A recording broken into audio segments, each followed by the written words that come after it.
स्मरण करते हैं दो भक्त कन्याओं का। एक राजा की पुत्री है और एक जमींदार की पुत्री है, और दोनों आपस में सखियां हैं। एक संत आए नगर में, शालिग्राम भगवान की वो सेवा करते थे, बड़ी अनुराग से युक्त उनकी सेवा थी। विष्णु सहस्त्र नाम का पाठ करते हैं, हरि नाम का उच्चारण कर करके श्री शालिग्राम जी को तुलसी पत्र निवेदन करते हैं, बड़े भाव और प्रीति से अपने श्री ठाकुर जी को लाड लड़ाते हैं। अब उनकी वो भावमयी अनुरागमयी सेवा देखकर उन दोनों भक्त कन्याओं के हृदय में भी ये इच्छा हुई कि भाई हम भी ऐसे ही श्री ठाकुर जी की सेवा करें। जो संत के निकट गई, छोटी छोटी सी अवस्था दोनों की। संत ने वो निर्मल निश्चल भाव देखा, संत विचार में पड़ गए। बोले भाई अभी कोई विधि निषेध तो ये जानती नहीं है, इन्हें बताया भी नहीं जा सकता, लेकिन इनका निर्मल निश्चल भाव ऐसा है कि इसी समय इनको सेवा में लगा देना चाहिए। देखो, जिस क्षण भगवत सेवा का भाव मन में जगे, बस जानिए ये सौभाग्य सूर्य का उदय हुआ है। क्योंकि ये मेरे जीवन का एक छोटा सा अनुभव मैं आपको विनम्रता पूर्वक निवेदन कर रहा हूं। जो आत्मा का सौंदर्य है, जो आत्मा का वास्तविक सौंदर्य है, जीवात्मा का वास्तविक सौंदर्य परमात्मा की सेवा में ही प्रकट होता है। जो उसके उर अंतस का रंग है, उसकी आभा प्रभा है, आत्मा का वो जो सच्चित्त आनंद स्वरूप है, वो प्रभु की प्रियतम परमात्मा की सेवा में ही प्रकट होता है। तो संत ने देखा भाई बच्चियां तो छोटी छोटी सी हैं, ये नन्ही नन्ही सी बालिकाएं हैं, अभी विधि निषेध तो इन्हें क्या बताएं क्या समझाएं, लेकिन इनके मन में सेवा का भाव आया है। और अनेक जन्मार्जितम पुण्यम कृष्ण भक्ति प्रजायते, जन्मों का पुण्य संचित होता है तब भगवत सेवा का भाव मन में आता है। तो इनके मन में सेवा का भाव आया है भाई, तो इन्हें कुछ तो देना चाहिए, कोई व्यवस्था तो इनके लिए करनी चाहिए। तो उन्होंने दो काले काले गोल गोल मटोल से पत्थर दोनों कन्याओं को दिए, बोले ये तुम्हारे ठाकुर जी हैं। अब कन्या ने कहा कि इनका नाम, संत बड़े अनुरागी भी थे और बड़े विनोदी भी थे। नन्ही सी बालिकाओं का जब वो भोला सा भाव उन्होंने देखा तो संत ने कहा एक का नाम सिल, एक का नाम पिल्ले, दोनों का नाम सिल पिल्ले, यही तुम्हारे ठाकुर जी का नाम है।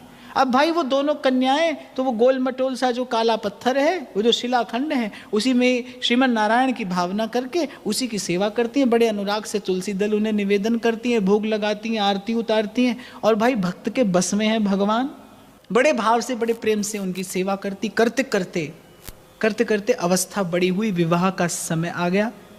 तो एक जो वो जमींदार की पुत्री थी, उसके दोनों भाइयों में आपस में किसी बात पर कोई विवाद हो गया। दोनों भाइयों में विवाद हुआ। एक भाई शक्तिशाली था, उसने दूसरे भाई का घर और माल सब लूट लिया, और उस लूट में ये जो ठाकुर जी का बटुआ था ये भी संग में चला गया।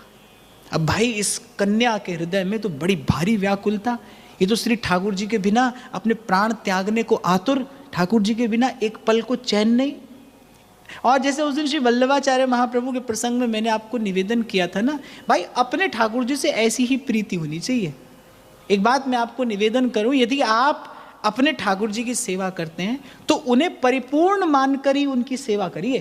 वो जो आपके घर में विराजमान है वो आधे अधूरे नहीं है, वो परिपूर्ण सच्चिदानंद स्वरूप प्रभु ही आपके घर में विराजमान है। इसी भाव से सेवा हो तो ही वो सेवा कहलाने योग्य है। अब उस कन्या का तो भाई जीवन सर्वस्व लूट लिया हो जैसे किसी ने, उसके तो प्राण धन जैसे चले गए। वो तो उनके बिना ऐसे आकुल व्याकुल छटपटाई बौराई से यहाँ यहाँ मारी मारी फिरे। किसी घर के बड़े बूढ़े ने कहा कि अरे बहन के लिए तो दोनों भाई एक से होते हैं, ये भी तेरा भाई है वो भी तेरा भाई है, वो भाई ले गया तो उसके यहाँ चली जा और ले अपने ठाकुर जी को पुण्य प्राप्त कर ले। वो बेचारी गई। अब वहां भाई उपहास उड़ाया गया उस कन्या का। एक ने कहा कि तू ही ऐसी व्याकुल है या उन्हें भी तेरी कोई चिंता है। एक घर के किसी व्यक्ति ने कह दिया कन्या से कि तू ही ऐसी व्याकुल है अपने ठाकुर जी के लिए या उन्हें भी तेरी कोई चिंता है। ये बात सुनकर तो उस प्रेम बोझिल हृदय पर बड़ी भारी चोट लगी। वो तो अकुला पड़ी। और भक्त के पास प्रथम और अंतिम मार्ग क्या है? अपनी करुण पुकार से प्रभु को पुकारना। वो तो बस उसी स्थान पर खड़ी होकर बिनती सुनिए नाथ हमारी, हृदयेश्वर हरि हृदय बिहारी, हृदयेश्वर हरि हृदय बिहारी, विनती सुनिए नाथ हमारी। बाहर नेत्र खोलकर देखती है तो संसार हंस रहा है।